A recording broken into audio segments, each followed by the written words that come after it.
house far too large for its requirements. This desire makes you want to wear the latest styles, drive the latest cars, and talk about your brilliant children. It is this desire that lures many boys and girls into joining gangs and engaging in criminal activities. The average young criminal, according to E.P. Mulrooney, one-time police commissioner of New York, is filled with ego, and his first request after arrest is for those lurid newspapers that make him out a hero.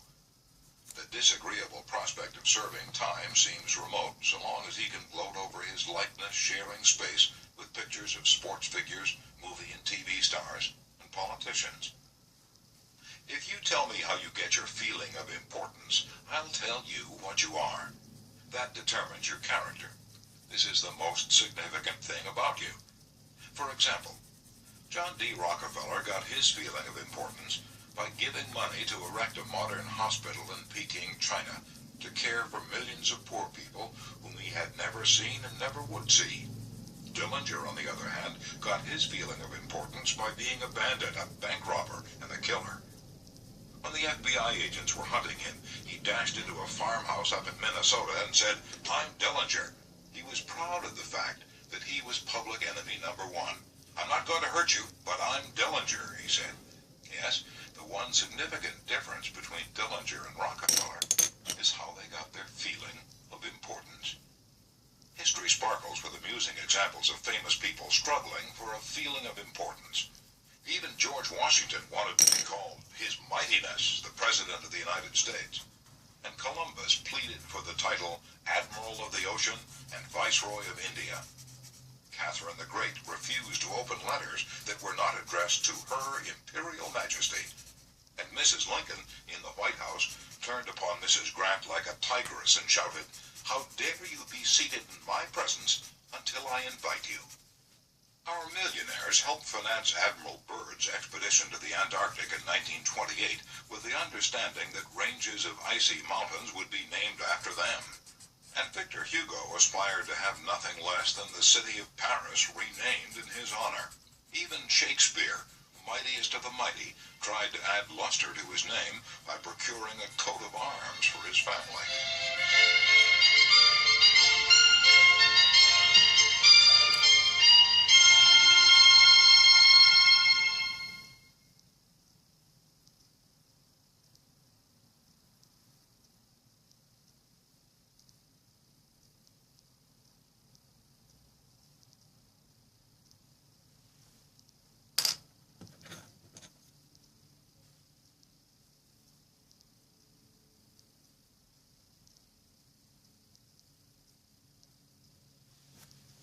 People sometimes become invalids in order to win sympathy and attention and get a feeling of importance.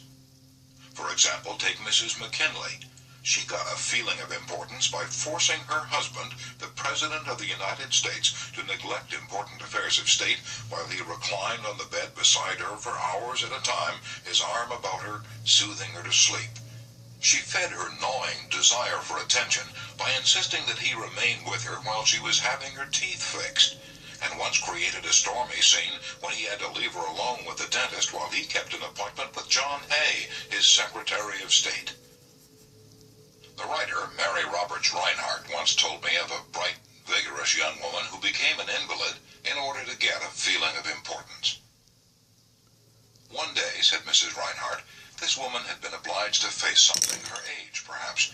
The lonely years were stretching ahead, and there was little left for her to anticipate. She took to her bed, and for 10 years her old mother traveled to the 3rd floor and back carrying trays, nursing her. Then one day the old mother, weary with service, lay down and died. For some weeks the invalid languished. Then she got up, put on her clothing, and resumed living again. Some authorities declare that people may actually go insane in order to find in the dreamland of insanity the feeling of importance that has been denied them in the harsh world of reality. There are more patients suffering from mental diseases in the United States than from all other diseases combined. What is the cause of insanity? Nobody can answer such a sweeping question, but we know that certain diseases, such as syphilis, break down and destroy the brain cells and result in insanity. In fact, about 1/2 of all mental diseases can be attributed to such physical causes as brain lesions, alcohol, toxins, and injuries. But the other half, and this is the appalling part of the story, the other half of the people who go insane apparently have nothing organically wrong with their brain cells. In post-mortem examinations, when their brain tissues are studied under the highest powered microscopes, these tissues are found to be apparently just as healthy as yours and mine. Why do these people go insane? I put that question to the head physician at one of our most important psychiatric hospitals. This doctor, who's received the highest honors and the most coveted awards for his knowledge of this subject, told me frankly that he didn't know why people went insane. Nobody knows for sure. But he did say, many people who go insane find in insanity a feeling of importance that they were unable to achieve in the world of reality. And then he told me this story. I have a patient right now whose marriage proved to be a tragedy. She wanted love, sexual gratification, children, social prestige, but life blasted all her hopes. Her husband didn't love her. He refused even to eat with her and forced her to serve his meals in his room upstairs. She had no children, no social standing.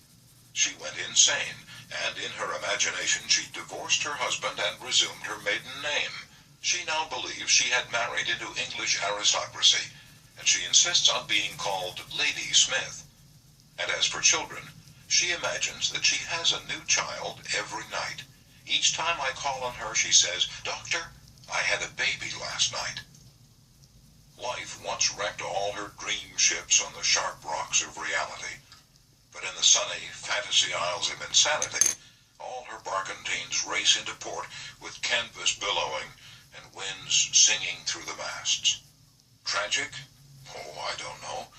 Her physician said to me, "If I could stretch out my hand and restore her sanity, I wouldn't do it. She's much happier as she is." If some people are so hungry for a feeling of importance that they actually go insane to get it, imagine what miracle you and I can achieve by giving people honest appreciation this side of insanity. One of the first people in American business to be paid a salary of over $1 million a year when there was no income tax and a person earning $50 a week was considered well off was Charles Schwab. He'd been picked by Andrew Carnegie to become the first president of the newly formed United States Steel Company in 1921, when Schwab was only 38 years old. Schwab later left U.S. Steel to take over the then-troubled Bethlehem Steel Company, and he rebuilt it into one of the most profitable companies in America. Why did Andrew Carnegie pay $1 million a year, or more than $3,000 a day, to Charles Schwab? Why? Because Schwab was a genius? No. Because he knew more about the manufacture of steel than other people? Nonsense. Charles Schwab told me himself that he had many men working for him who knew more about the manufacture of steel than he did. Schwab says that he was paid this salary largely because of his ability to deal with people. I asked him how he did it. Here is his secret, set down in his own words, words that ought to be cast in eternal bronze and hung in every home and school, every shop and office in the land, words that children ought to memorize, instead of wasting their time memorizing the conjugation of Latin verbs or the amount of annual rainfall in Brazil, words that will all but transform your life and mine if we will only live by them. I consider my ability to arouse enthusiasm among my people, said Schwab, the greatest asset that I possess. And the way to develop the best that is in a person is by appreciation and encouragement. There is nothing else that so kills the ambition of a person as criticism from superiors. I never criticize anyone. I believe in giving a person incentive to work. So I'm anxious to praise, but loath to find fault. If I like anything, I am hearty in my approbation and lavish in my praise. And that is what Schwab did. But what do average people do? The exact opposite. If they don't like a thing, they bawl out their subordinates. If they do like it, they say nothing. As the old couplet says, Once I did bad, and that I heard ever. Twice I did good, but that I heard never.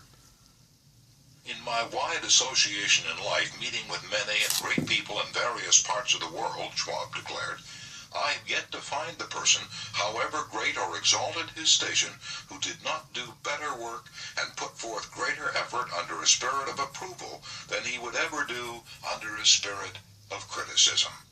That, he said, frankly, was one of the outstanding reasons for the phenomenal success of Andrew Carnegie. Carnegie praised his associates publicly as well as privately. Carnegie wanted to praise his assistants. Even on his tombstone, he wrote an epitaph for himself which read, "Here lies one who knew how to get around him men who were cleverer than himself." Sincere appreciation was one of the secrets of the first John D. Rockefeller's success in handling men. For example, when one of his partners, Edward T. Bedford, lost $1 million for the firm by a bad buy in South America, John D. might have criticized, but he knew Bedford had done his best and the incident was closed. So Rockefeller found something to praise. He congratulated Bedford because he'd been able to save 60% of the money he'd invested. "That's splendid," said Rockefeller. "We don't always do as well as that upstairs." I have among my clippings a story that I know never happened, but it illustrates a truth, so I'll repeat it. According to this silly story, a farm woman at the end of a heavy day's work set before her menfolks a heaping pile of hay. When they indignantly demanded whether she'd gone crazy, she replied, "Well, how did I know you'd notice? I've been cooking for you men for the last 20 years, and in all that time, I ain't heard no word to let me know you wasn't just eating hay." And when a study was made a few years ago on runaway wives, what do you think was discovered to be the main reason wives ran away? It was lack of appreciation. And I bet that a similar study made of runaway husbands would come out the same way. We often take our spouses so much for granted that we never let them know we appreciate them. A member of one of our classes told of a request made by his wife. She and a group of other women in her church were involved in a self-improvement program. She asked her husband to help her by listing 6 things he believed she could do to become a better wife. He reported to the class. I was surprised by such a request. Frankly, it would have been easy for me to list 6 things I would like to change about her. My heavens, she could have listed 1,000 things she'd like to change about me. But I didn't. I said to her, "Let me think about it and give you an answer in the morning."